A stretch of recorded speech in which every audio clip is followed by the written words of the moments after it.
Salut tout le monde, on se retrouve dans une nouvelle vidéo. Bon, cette fois-ci, c'est vraiment pour parler un peu avec vous. On sait, actuellement, voilà, il y a Elon Musk et énormément d'experts dans tout ce qui est intelligence artificielle qui veulent faire une pause de 6 mois pour éviter que l'IA soit entre guillemets plus intelligente que l'être humain. Donc là, on parle de AGI. Donc les AGI, c'est une sorte d'intelligence artificielle qui sera capable d'être aussi intelligente qu'un être humain et pourra faire des tâches qu'un être humain ou un animal serait capable de faire. Donc là, on va résumer en 11 points cet article qui parle de la pause sur tout ce qui est les IA. Donc voilà, vous avez pu le voir, au jour d'aujourd'hui où je tourne cette vidéo, il y a plus de 1880 personnes qui ont signé. Donc il y a énormément de personnes connues qui ont signé. Bon, certes, il y a Elon Musk, mais il y a aussi des CEO de plusieurs intelligences artificielles. On voit aussi Ripple, Pinterest, Getty Images qui est aussi là. Il y a pas mal de personnes qui sont assez connues, qui ont accepté cette clause, on va dire, de signer cette pétition. Le cofondateur de Apple qui est aussi là. Il y a énormément de gens. Je vais essayer de vous le résumer en 10, 11 points. La première chose, c'est que voilà, il y a des risques importants de l'IA pour la société et l'humanité. Ils ont peur que voilà, tout ce qui est la propagation de fausses informations, parce que oui, si tu ne sais pas utiliser l'intelligence artificielle correctement, tu vas prendre le premier résultat, tu vas le mettre sur Internet, et au bout d'un moment, il y aura énormément de personnes qui vont faire la même chose et qui vont mettre la même information sur Internet. Donc voilà, si vous ne savez pas utiliser des prompts, c'est mauvais, et vous allez mettre les mauvaises informations parce que vous ne savez pas que, par exemple, ChatGPT est obligé de créer quelque chose pour vous plaire. Il ne va jamais vous dire vous avez tort. Donc voilà, ça peut créer des fausses informations, et si tout le monde le fait, ça peut créer des problèmes. Donc voilà, il y aura aussi des suppressions d'emplois, forcément. Le fait que plusieurs personnes voient que, entre guillemets, pour 20 euros ou gratuitement, on peut avoir des services qu'on aurait dû payer avant, il y aura pas mal d'emplois qui peuvent être supprimés. Donc, il faut en prendre conscience, c'est vrai.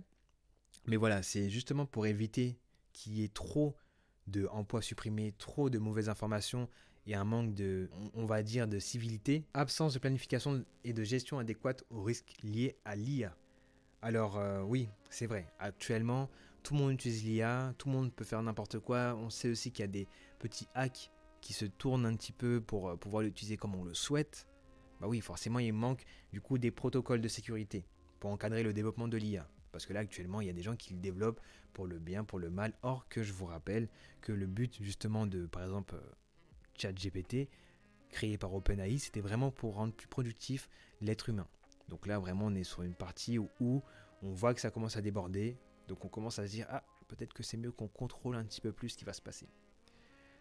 Oui, il y a aussi, pour un troisième point, tout ce qui est la course pour développer les IA les plus performantes. Donc voilà, on est vraiment dans un cas où il y a énormément de team dev, de laboratoires qui font tout pour développer la plus performante. Ah oui, voilà, c'est même le cas, c'est même le cas aussi actuellement pour tout ce qui est les personnes qui veulent lancer un business autour de l'intelligence artificielle. C'est oui, moi j'ai rajouté cet outil-là, j'ai rajouté cette fonctionnalité-là. Oui, c'est une course, mais ça va jamais se terminer. Donc voilà, il y a aussi cette course-là qui fait qu'ils le font sans mesurer les conséquences. Donc voilà, je vais récupérer toutes les datas des personnes, je vais faire en sorte de faire ci, de faire ça, de faire ci. C'est pas bon. Au bout d'un moment, voilà, c'est pour ça qu'il y a des risques et c'est pour ça qu'ils veulent essayer de freiner tout ça. Parce que l'avancement, si on continue comme ça, vous avez vu, en une semaine, il peut y avoir énormément d'avancement. Imaginez en 6 mois. Donc là, le fait de couper pendant 6 mois, ça peut être vraiment une bonne solution.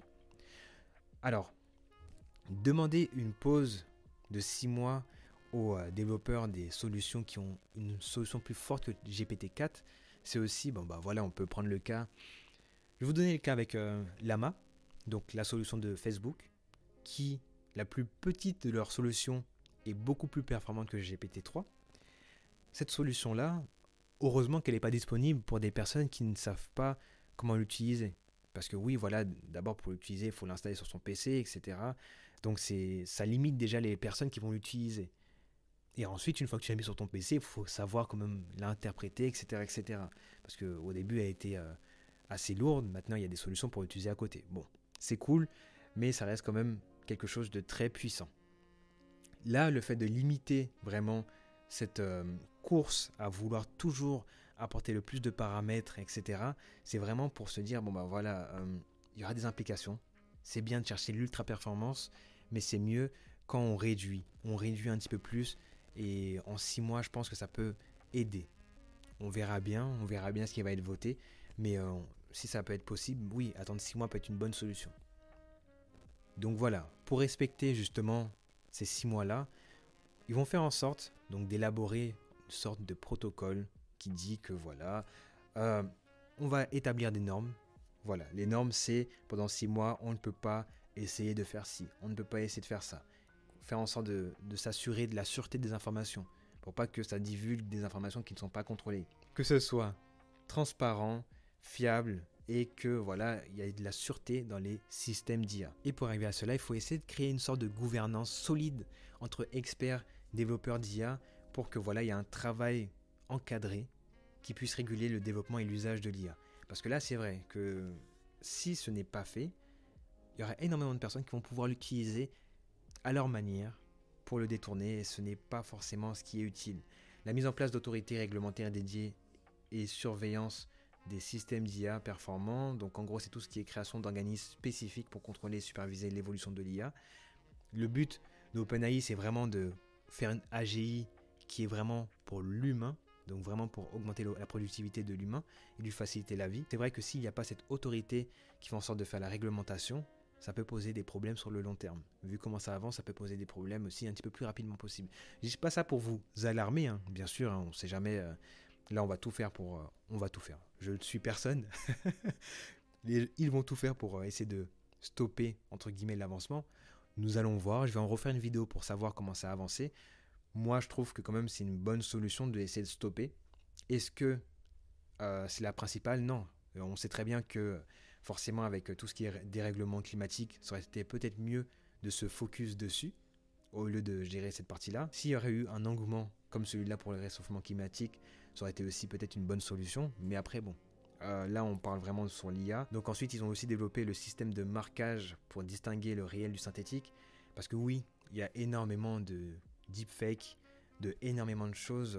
Bon, voilà, on l'a vu avec des présidents, des personnes connues actuellement on a pris leurs photos tout simplement, on les a mis dans une situation et voilà, on s'est dit, c'est vrai, hop, tout le monde l'a cru parce que forcément c'est tellement réaliste que on peut y croire. Voilà, si une personne ne sait pas ce que c'est que l'IA générative, elle voit cette photo-là, elle se dit, mais attends, mais c'est donc ça c'est ce qui s'est passé là? Hop, alors que c'est faux.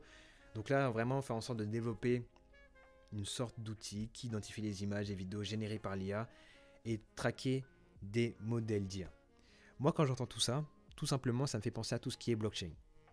Blockchain, pour moi, si ils arrivent à faire ça d'ici 6 mois, je pense qu'on va vraiment fonctionner avec tout ce qui est blockchain et IA. Donc c'est peut-être le moment pour des personnes qui ne sont pas trop dans tout ce qui est blockchain et IA de s'intéresser à tout cela. Encore une fois, bon, vous êtes sur la bonne chaîne pour parler de tout ça. Blockchain aussi, je m'y connais pas mal.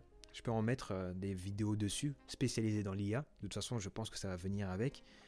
Mais oui, voilà, n'hésitez pas vraiment à vous former dans tout ce qui est blockchain IA parce que, par précaution, hein, j'ai envie de vous dire comment sécuriser des informations qui sont sur le web comme cela.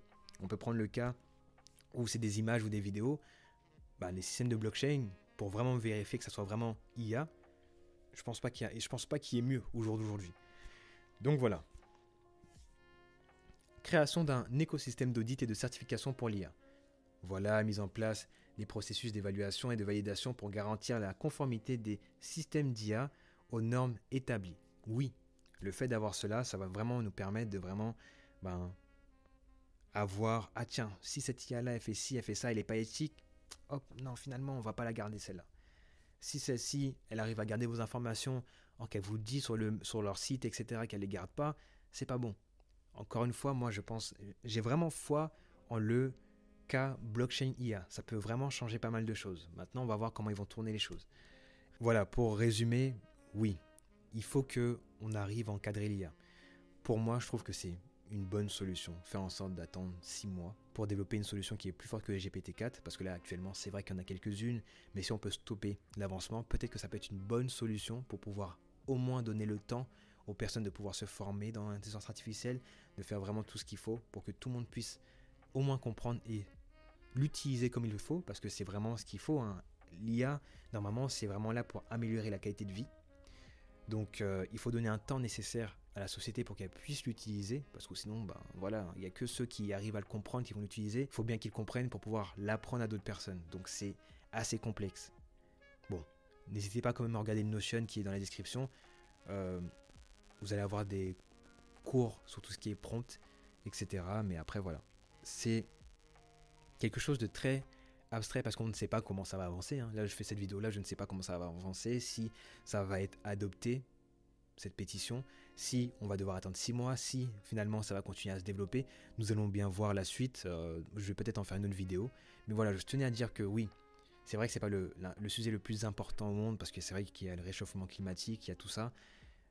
Mais pour la partie intelligence artificielle, peut-être que c'est mieux si on y va un tout petit peu plus doucement. Pour moi, ça me dérange pas, mais peut-être pour les autres personnes qui ont commencé à avoir un petit peu peur parce qu'ils ont commencé à se dire waouh, ça peut me remplacer ou autre. Peut-être qu'on y aille un petit peu plus doucement pour qu'on voit que c'est vraiment pour améliorer la qualité de vie et pas pour remplacer l'être humain. Ok, on arrive à la fin de la vidéo. N'hésite pas à lâcher ton commentaire, liker et partager la vidéo. N'hésite pas aussi à t'abonner à la chaîne si le contenu t'a plu, parce que tu vas avoir d'autres contenus de ce type-là, que ça soit en IA, que ça soit en no-code, en productivité et dans le monde des SaaS. Alors, bon, me quitte pas comme ça. Ouais, bah attends, il y a aussi une autre vidéo là qui t'attend. Mais il y en a une autre là aussi qui t'attend. Bah alors, fais ton choix. On se retrouve dans une autre vidéo. Allez, ciao.